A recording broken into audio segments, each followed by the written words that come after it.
Hello. Un instrumento musical que cuenta con 4 partes. Quizá haya sido el teclado más costoso de su época. Hoy hablaremos del instrumento musical por computadora, más conocido como el Fairlight. Previo al Fairlight, sintetizadores como el Moog modular y el ARP 2600 habían revolucionado la música al permitir la creación de sonidos inéditos. Sin embargo, estos instrumentos se limitaban a la síntesis análoga, generando sonidos desde cero mediante osciladores. El siguiente gran paso fue la síntesis digital, cuando los sintetizadores comenzaron a integrar componentes digitales. El Synclavier, por ejemplo, combinaba síntesis aditiva con frecuencia modulada. En paralelo, el concepto de sample ya estaba en desarrollo antes del Fairlight. En 1969, el Mellotron reproducía grabaciones de sonidos reales almacenadas en cintas magnéticas. En este contexto, dos ingenieros australianos, Peter Vogel y Kim Ryrie, buscaron crear una herramienta que uniera lo mejor de dos universos, el digital y el musical. Además de su amistad, a ambos los unía su pasión por experimentar con las primeras placas madres y los circuitos electrónicos. Aquel interés les hizo preguntarse qué pasaría si unían un sintetizador con los últimos avances de la computación. La respuesta estaba escrita en un barco que paseaba por las costas de Sydney, donde solían juntarse a discutir estas ideas, el cual terminaría dándoles la idea de un gran nombre para un gran instrumento, abriendo el paso a un emprendimiento serio pero absolutamente artesanal, financiado por amigos y familiares. Con la ayuda de Tony Furse, un inventor que trabajaba para Motorola, comenzó la creación del Fairlight CMI o instrumento musical de computadora.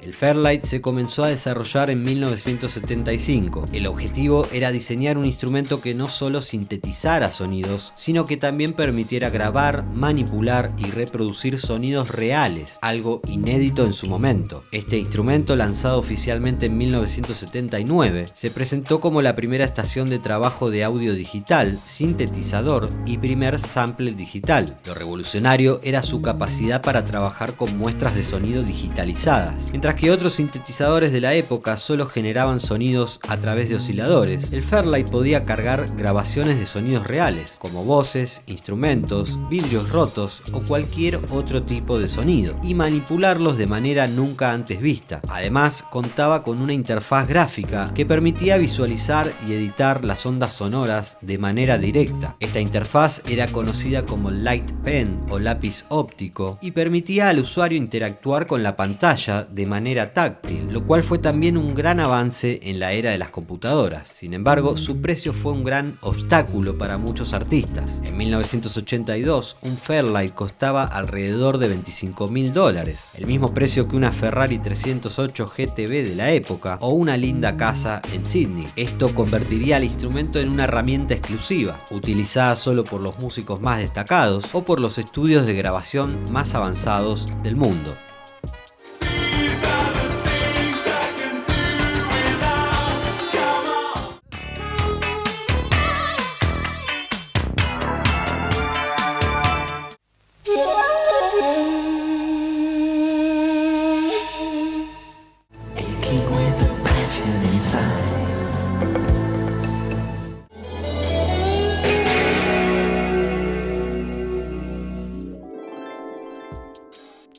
En el núcleo del Fairlight se encontraba el muestreo digital. Los sonidos que los músicos querían usar en sus composiciones se grababan y se convertían en señales digitales, que luego se almacenaban en la memoria del sistema. Se controlaba a través de una computadora que gestionaba el proceso de muestreo y manipulación de sonidos, convirtiéndolo en una de las primeras estaciones de trabajo de audio digital. Estos sonidos podían ser instrumentos, voces u otros elementos acústicos. It's actually that one that goes dunk, dunk, dunk. It's actually this convirtiendo al Fairlight en uno de los primeros instrumentos en utilizar el muestreo digital como su característica principal. El sistema venía con una biblioteca de sonidos icónicos, como el famoso Orquesta Hit, un sample tomado de la suite del Pájaro de Fuego de Igor Stravinsky, utilizado en innumerables canciones. Firebird.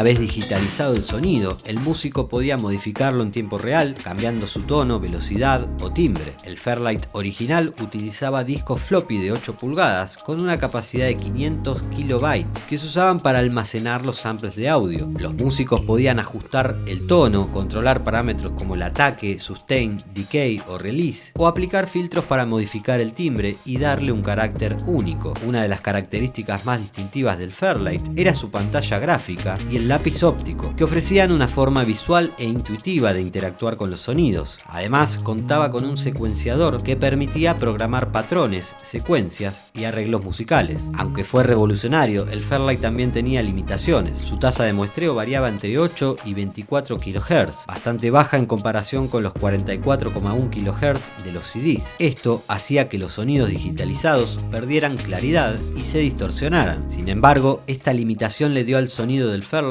un carácter único que definió toda una época.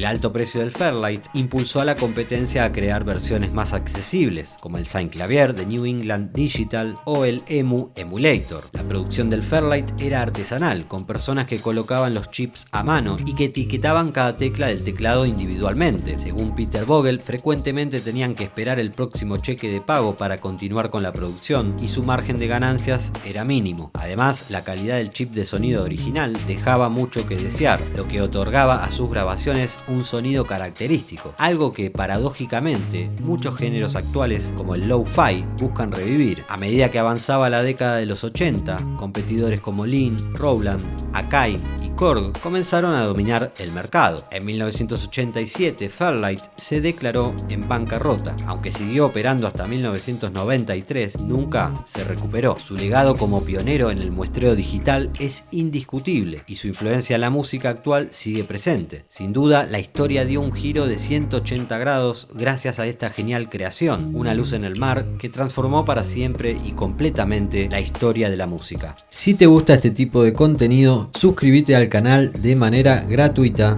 y también te dejo más contenido para que sigas navegando. Nos vemos en un próximo video. Chau chau.